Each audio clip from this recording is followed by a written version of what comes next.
For 2016, there are a couple of new trim levels added to the Wrangler family, like the 2016 Wrangler Unlimited Willys Wheeler that I am driving today.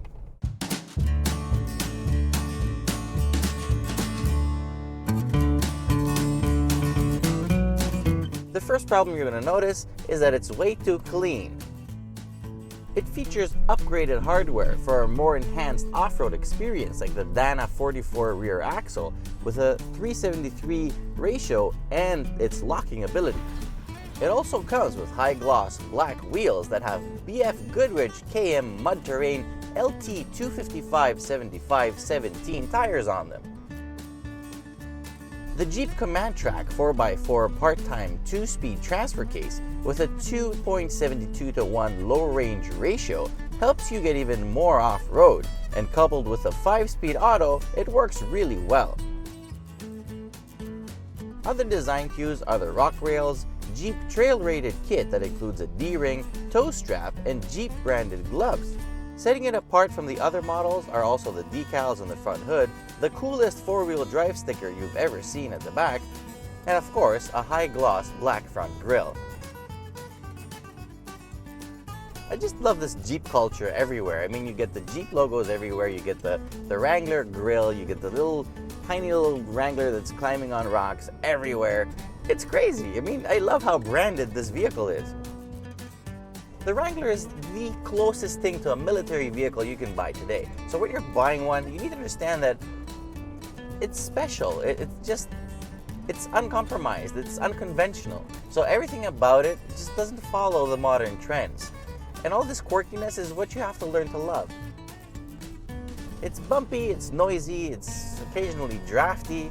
It's a lot of hard work driving one, but all these are considered virtues for the people that actually use it for what it can do. Under the hood, there's a 3.6-liter V6 Pentastar engine, making 285 horsepower and 260 pound-feet of torque. The sprint to 100 kilometers an hour as tested took 9.6 seconds, and it took 46 meters to stop after that.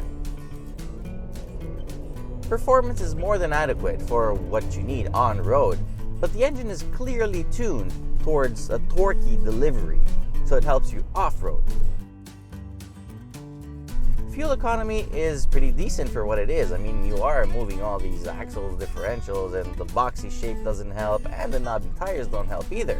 So my average of about 13.5 liters per 100 kilometers, that's pretty okay. It can also tow up to 3,500 pounds, so if you own a boat or you're planning to buy one, this one can tow it to any dock or beach you please. Off-road, it is the king. I mean, it might lose to the Rubicon ultimately, but that's still a Wrangler. So anything that doesn't have a Wrangler or Jeep badge on it will have a really hard time following this bad boy. Approach, departure, and breakover angles are 42.2, 32.3, and 25.8.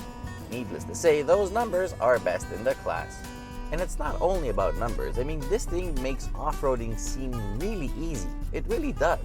I mean, if it was human, it wouldn't even need deodorant because it never breaks a sweat. Of course, all this off-road craziness comes with a price, and its on-road ability. You see, this thing does handle okay, but it really doesn't feel like it. It bounces around, the steering is super vague around the center, and the knobby tires are anything but precise on the tarmac. I mean, it does turn and grip pretty well, but it just doesn't feel like it. It doesn't inspire confidence.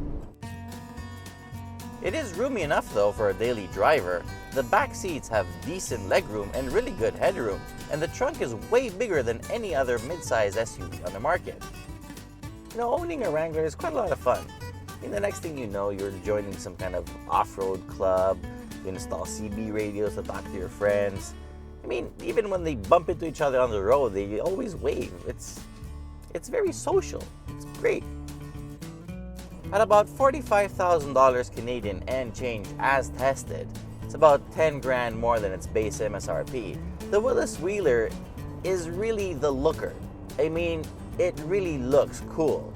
And if you intend to use it, properly, it's very capable and it's a real tool.